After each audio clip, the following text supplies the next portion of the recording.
राजा विक्रम क्रोधित अवस्था में अपने महल के अंदर टहल रहा था कि तभी उसका मंत्री चंदन सिंह वहां पर आ पहुंचा।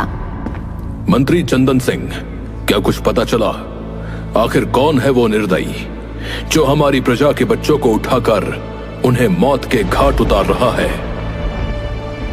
और उनकी बलि शैतान को चढ़ा रहा है?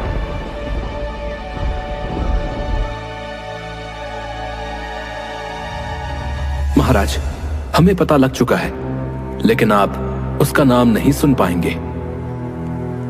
हमारी बात का सीधे सीधे जवाब दो मंत्री चंदन सिंह। वो चाहे कोई भी हो, हम उसे छोड़ेंगे नहीं। महाराज, वो आपके सगे भाई वीर सिंह हैं, जो जंगल में खंडहर के अंदर शैतान को खुश करने के लिए मासूम और निर्दोष इंसानों की बलि चढ़ा रहे हैं। मेरा भाई हो या पिता, न्याय सबके लिए बराबर है। जाओ, जाकर मेरे भाई को तुरंत बंदी बनाकर यहां पर लेकर आओ।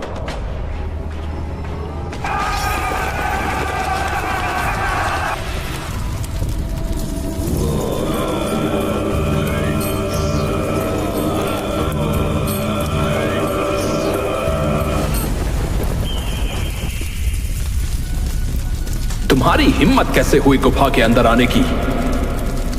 एक सैनिक ने गुस्से से वीर सिंह की ओर देखकर कहा। महाराज ने तुम्हें बंदी बनाने का आदेश दिया है।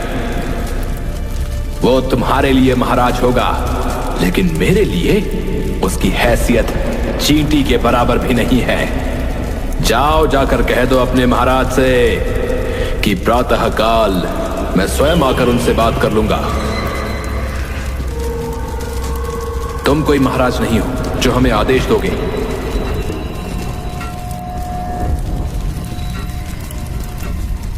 देखते क्या हो, बंदी बना लो इसे और घसीटते हुए राजमहल ले चलो।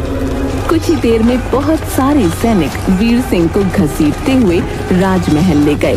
राजा विक्रम गुस्से से वीर सिंह से बोला, तुम हमारे छोटे भाई के नाम पर कलंक हो।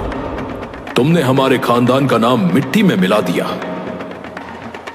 तुम एक मूर्ख राजा हो विक्रम सिंह।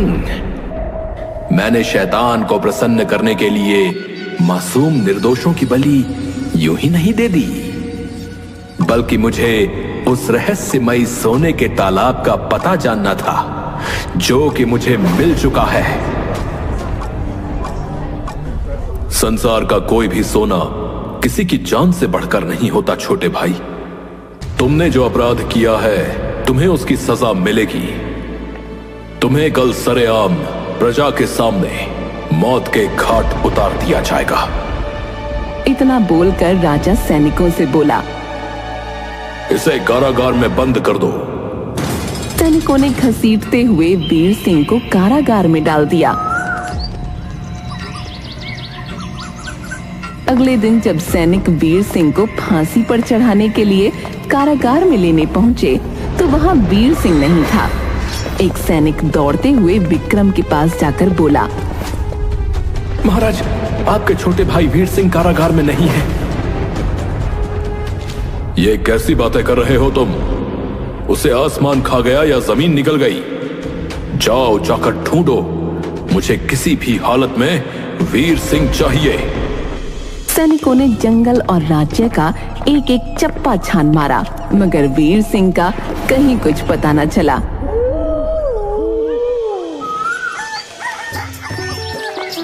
इस घटना के 20 वर्ष बाद कन्हैया शाम को अपने घर पर आया ही था कि तभी कन्हैया के पिता गुस्से से कन्हैया से बोले, तुम कहां से आ रहे हो कन्हैया? पिताजी, मैंने आपसे कहा था ना कि आज मैं अपने दोस्तों के साथ घूमने जा रहा हूँ। कन्हैया, इस तरह से तुम्हें मेरा और अपनी माँ का अपमान करने का कोई अधिकार नहीं है। अब आप कहना क्या चाहते हैं पिताजी? कल ही मैंने तुमसे कहा था कि मैंने तुम्हारा रिश्ता जो है गांव के मुखिया की बेटी के साथ कर दिया है, और आज मुखिया जी तुम्हें देखने के लिए आने वाले हैं, मगर तुम आज पूरे दिन गायब रहे। अपने पिता की बात सुनकर कन्हैया हंसते हुए बोला, पिताजी, मैंने आपसे कहा तो था कि मैं मुखिया जी की बेटी के साथ विवाह नहीं करना चाहता। आप तो जानते हैं कि मेरे हाथ की रेखाओं में मेरा विवाह किसी राजकुमारी के साथ लिखा हुआ है।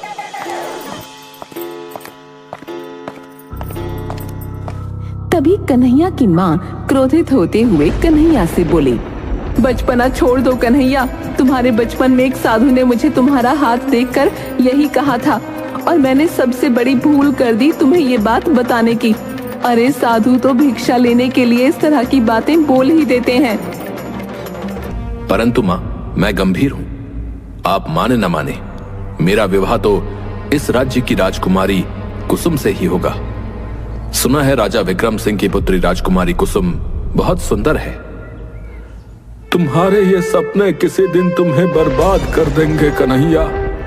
वैसे भी लोमड़ी को सपने में अंगूर ही दिखाई देते हैं। कन्हैया मुस्कुराते हुए अपने कक्ष में जाकर खर्राटे लेकर सोने लगा। इधर राजा विक्रम चिंतित अवस्था में अपने महल की छत पर खड़े हुए थे कि तभी उनकी पत्नी रुक्मणी वहां आ पहुंची। आपके चेहरे पर ये चिंता क्यों झलक रही है? हमारी पुत्री कुसुम अब बड़ी हो गई है, हमें उसके विवाह की तैयारी शुरू कर देनी चाहिए। तभी वहां पर राजकुमारी कुसुम आ गई और अपने पिता से बोली, पिताजी, मैं विवाह किसी वीर पुरुष से ही करूंगी, इसलिए मैं चाहती हूँ कि आप मेरे विवाह का एक स्वयंवर रखें और उस स्वयंवर में सभी राजकुमारों को बुलाएं और उन्हें कोई कठिन कार्य सौंपें। जो भी राजकुमार उस कठिन कार्य को सफलता पूर्वक कर देगा, मैं वरमाला उसी के गले में डाल दूंगी। राजकुमारी कुसुम की बात सुनकर राजा विक्रम मुस्कुराते हुए बोला, तुमने तो वाकई मुझे बहुत ही अच्छा सुझाव दिया है राजकुमारी कुसुम। ठीक है, हम ऐसा ही करेंगे।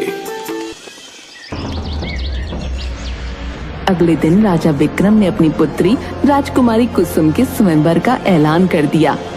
कन्हैया एक पेड़ के नीचे बैठा हुआ आराम कर रहा था कि तभी उसका दोस्त रतन वहां आ पहुंचा। अरे तुमने कोई खबर सुनी है कन्हैया? महाराज विक्रम अपनी पुत्री का स्वयंवर रचा रहे। सुना है कि उन्होंने आस पड़ोस के सभी राजकुमारों को स्वयंवर के लिए आमंत्रित किया है। कन्हैया तुरंत उठकर बैठ गया। तब तो स्वयंवर में मैं भी हिस्सा लेने जाऊंगा। दिमाग खराब हो गया तुम्हारा है? वो स्वयंवर राजकुमारों के लिए है, राजकुमारों के लिए। और तुम कौन से राज्य के राजकुमार हो भाई? महल के सैनिक तुम्हें जो है घुसने भी नहीं देंगे। हाँ, महल में कैसे घुसना है ये मैं जानता हूँ और मैं अपने मन का राजकुमार हूँ। मैं तो वहां पर जरूर जाऊंगा। कुछ ही दिनों में वो समय आ गया। स्वयंवर में हिस्सा लेने के लिए 5 राजकुमार राजा विक्रम सिंह के महल में बैठे हुए थे। राजा विक्रम उन 5 राजकुमार की ओर देखकर बोले, तुम्हें सामने वो तलवार दिख रही है, वो तलवार मेरे पूर्वजों की है। कहते हैं कि मेरे पूर्वज बड़े ही शक्तिशाली थे। उस तलवार का भार इतना अधिक है कि आज तक उस तलवार को कोई भी नहीं उठा पाया। तुम में से कोई भी राजकुमार अगर उस तलवार को उठा लेगा तो मेरी पुत्री राजकुमारी कुसुम उसी के गले में वरमाला डाल देगी। राजा विक्रम की बात सुनकर एक राजकुमार हंसता हुआ बोला, ये क्या महाराज, मुझे तो लगा था कि आप हम राजकुमारों को कोई ऐसा अद्भुत कार्य देंगे जो रहस्यों से भरा होगा, मगर आपने तो बच्चों का कार्य सौंप दिया। इस तलवार को तो मैं ही उठा लूंगा। इतना बोलकर वो राजकुमार उस तलवार को उठाने का प्रयास करने लगा, मगर काफी प्रयास करने के बाद वो उस तलवार को हिला तक न पाया। कुछ ही देर में सारे राजकुमारों ने अपनी सारी कोशिशें आजमा ली और सब के सब सर झुकाकर खड़े हो गए। राजा विक्रम हंसते हुए बोले, क्या हुआ? क्या तुम में से कोई भी इतना शक्तिशाली नहीं जो इस तलवार को उठा सके? तभी वहां पर कन्हैया आ पहुंचा और राजा विक्रम की ओर देखकर बोला, इस तलवार को केवल मैं ही उठा सकता हूं महाराज।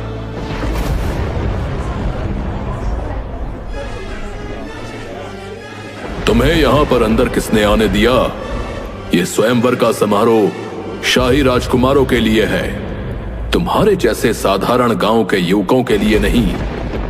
कन्हैया मुस्कुराते हुए राजा विक्रम से बोला, मेरा नाम कन्हैया है महाराज, और मैं आपके सैनिकों की आंखों में धूल झोंक कर यहां तक आ पहुंचा। इससे पता लगता है कि मैं चतुर हूं। और रहा सवाल स्वयंवर के राजकुमारों की प्रतियोगिता का, तो वो मैंने खुद देख लिया कि एक भी राजकुमार उस तलवार को हिला तक नहीं पाया। राजा विक्रम गहरी सोच में डूबते हुए बोले, पहले तुम उस तलवार को उठाकर दिखाओ, उसके बाद मैं इस बारे में सोचूंगा। राजा विक्रम का इतना कहना ही था कि कन्हैया ने उस तलवार को ऐसे उठा लिया मानो वो उसके लिए कोई कागज की तलवार हो। ये देखकर राजा विक्रम आश्चर्यचकित रह गए। तभी रंग बिरंगी किरणों के साथ राजकुमारी कुसुम गायब हो गईं। राजकुमारी को गायब होते देख राजा विक्रम घबराते हुए बोले, राजकुमारी कुसुम कहाँ गायब हो गई? राजकुमारी कुसुम के गायब होते ही महल में हाहाकार मच गया। राजा विक्रम कन्हैया की ओर देखकर बोले, तुम जरूर कोई जादूगर मालूम होते हो लड़के। राजमहल के सैनिकों की आंखों में धूल झोंकना इतना आसान काम नहीं है, और इस तलवार को उठाना असंभव है। तुम अपने जादू की शक्ति से राजकुमारी कुसुम का अपहरण करने के इरादे से यहां आए थे। कन्हैया डरते हुए बोला, नहीं महाराज, राजकुमारी कुसुम के गायब होने में मेरा कोई हाथ नहीं। आप मुझे गलत समझ रहे हैं। मैं तो बस आपको अपनी बहादुरी दिखाने आया था। इसे तुरंत बंदी बनाकर कारागार में डाल दो। तुरंत कन्हैया को बंदी बनाकर कारागार में डाल दिया गया। राजा विक्रम अपने मंत्री चंदन सिंह से बोले, जल्दी से राजगुरु को यहां पर बुलाओ। जैसा आपका आदेश महाराज। कुछ ही देर में राजगुरु राजा विक्रम के सामने खड़े हुए थे। आपके पास चमत्कारिक शक्तियां हैं राजगुरु। आखिर राजकुमारी कुसुम कहां गायब हो गई? चिंता न करें राजन, मैं अभी पता लगाता हूं। राजगुरु आंखें बंद करके मंत्र पढ़ने लगे।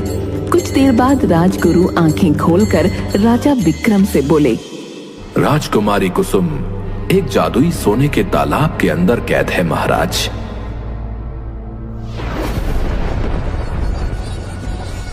जादुई सोने का तालाब? इस तालाब के बारे में वर्षों पहले मैंने अपने भाई के मुंह से सुना था, जो उसी रात कारागार से लापता हो गया था। वो मुझे नहीं पता महाराज। मैं अपनी दिव्य दृष्टि से सिर्फ राजकुमारी कुसुम को जादुई तालाब के अंदर बंदी बना हुआ देख रहा हूं। राजगुरु, तो फिर राजकुमारी कुसुम को वहां से आजाद कैसे कराया जाए? इतना आसान नहीं है महाराज। उस जादुई सोने के तालाब के अंदर केवल वही प्रवेश कर सकता है जो निडर हो और जिसमें अद्भुत शक्ति हो। ऐसा शक्तिशाली जो आपके पूर्वजों की तलवार को उठा ले, वही उस जादुई तालाब के अंदर प्रवेश कर सकता है। राजगुरु की बात सुनकर राजा विक्रम राजगुरु को स्वयंवर की सारी घटना बताते हुए बोले, मुझे लगा था कि उस व्यक्ति ने अपने जादू की शक्ति से मेरी बेटी का अपहरण किया है। नहीं राजन, उसमें उस बेचारे का कोई दोष नहीं, बल्कि अगर तुम्हारी पुत्री को कोई बचा सकता है तो केवल वही व्यक्ति बचा सकता है। उसे तुरंत कारागार से बाहर करो। कन्हैया को उसी समय सैनिक कारागार से बाहर निकाल लाए। राजा विक्रम कन्हैया की ओर देखकर बोले, मुझे क्षमा कर दो कन्हैया, मैंने तुम्हें गलत समझा। कन्हैया, केवल तुम ही हो जो राजकुमारी कुसुम को सोने के जादुई तालाब के अंदर से छुड़ाकर ला सकते हो। मैं तुम्हें उस जादुई सोने के तालाब के कुछ दूर तक ही पहुंचा सकता हूं, क्योंकि किसी ने उस जादुई सोने के तालाब के इर्द गिर्द काले मंत्रों का सुरक्षा घेरा लगा रखा है। कन्हैया मुस्कुराते हुए राजा विक्रम की ओर देखकर बोला, मैं तैयार हूं महाराज, परंतु अब मेरी एक शर्त है। कैसी शर्त? अगर मैं आपकी पुत्री को यहां लाने में कामयाब हो जाता हूं तो आपको अपनी पुत्री का विवाह मुझसे कराना होगा। कन्हैया की बात सुनकर राजा विक्रम गहरी सोच में डूबते हुए बोले, ठीक है, मैं तैयार हूं। राजा विक्रम की उस तलवार को उठा लो कन्हैया। वो तलवार कोई साधारण तलवार नहीं, बल्कि अद्भुत शक्तियों की तलवार है। उस तलवार से तुम उस व्यक्ति का बहुत आसानी से वध कर सकते हो जिसने राजकुमारी कुसुम का अपहरण करने की हिम्मत की है। मैं तुम्हें उस जंगल तक पहुंचा देता हूं जहां पर वो जादुई तालाब स्थित है। इतना बोलकर राजगुरु मंत्र पढ़ने लगे। तभी एक बड़ा सा गोल आकार का रंग बिरंगा द्वार वहां पर प्रकट हो गया। राजगुरु कन्हैया से बोले, इस जादुई द्वार के अंदर चले जाओ, तुम अपने आप को उसी जंगल में पाओगे। कन्हैया राजगुरु का आदेश पाकर तुरंत उस द्वार के अंदर प्रवेश कर गया। प्रवेश करते ही अगले ही पल उसने अपने आप को एक जंगल में पाया।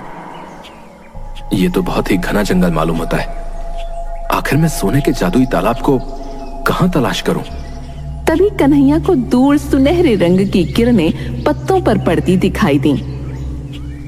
लगता है वहीं पर सोने का जादुई तालाब है। कन्हैया दौड़ते हुए वहां पहुंचा। कन्हैया के सामने एक सुंदर तालाब मौजूद था जहां पर सोने का पानी बह रहा था और वहां पर एक से एक मूल्यवान सोने की वस्तुएं तैर रही थीं। इतना ढेर सारा सोना, अगर मैं ये यहां से ले जाऊं तो मैं राजा विक्रम से भी बड़ा राजा बन सकता हूं। परंतु मुझे सोना नहीं, राजकुमारी कुसुम चाहिए। इतना बोलकर कन्हैया उस जादुई सोने के तालाब के अंदर कूद गया। अगले ही पल कन्हैया ने स्वयं को तालाब के अंदर बने हुए एक सोने के खंडहर में मौजूद पाया, जहां राजकुमारी कुसुम डरी हुई खड़ी थी और सामने एक व्यक्ति काले वस्त्र पहने हुए खड़ा हुआ था जो मंत्र पढ़ रहा था। वो व्यक्ति कन्हैया को देखकर गुस्से से बोला, कौन हो तुम? ये तो मैं तुमसे पूछना चाहता हूं कि कौन हो तुम और तुमने राजकुमारी कुसुम का अपहरण क्यों किया?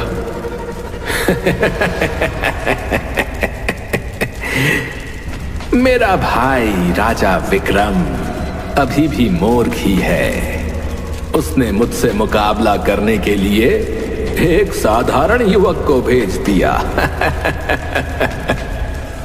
ये सुनकर कन्हैया चौंकता हुआ बोला, क्या तुम राजा विक्रम के वही भाई हो जिसके बारे में राज्य में बड़ी ही अजीबोगरीब किस्म की अफवाहें मशहूर हैं? 20 साल पहले अपने जादू की शक्ति से कारागार से भागकर यहां तक आ गया था।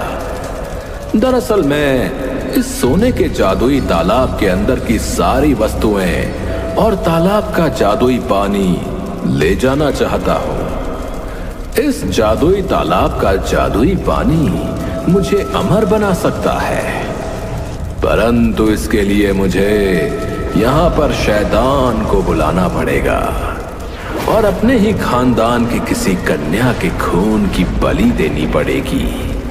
और इसके लिए राजकुमारी कुसुम से बेहतर कोई नहीं है। तभी कन्हैया ने अपनी तलवार निकाली। तलवार देखकर वीर सिंह चौंकते हुए बोला,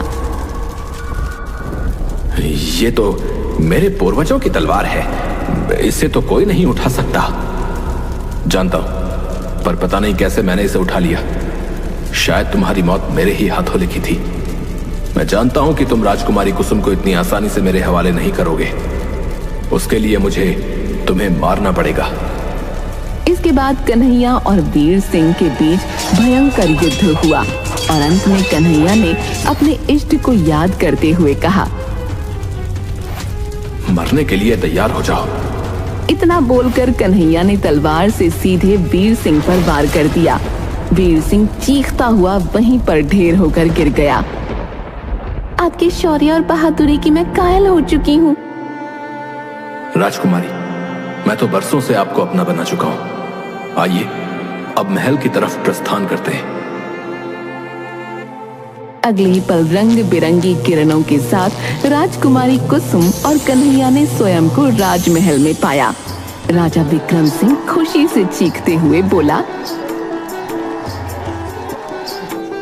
तुमने तो कमाल कर दिया कन्हैया, तुम ही मेरी पुत्री के पति बनने के लायक हो। मैं अपनी पुत्री कुसुम का विवाह अभी और इसी समय तुमसे करूंगा।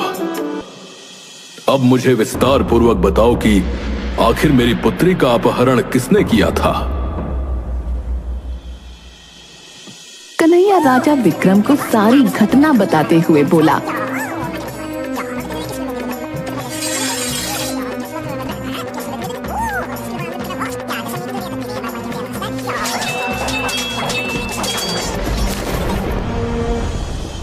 महाराज, ये रही आपकी अमानत।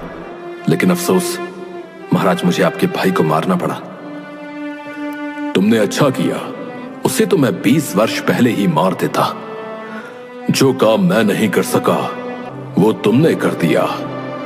अपनी पुत्री के विवाह के साथ साथ मैं तुम्हें इस राज्य का अगला महाराज भी घोषित करता हूं।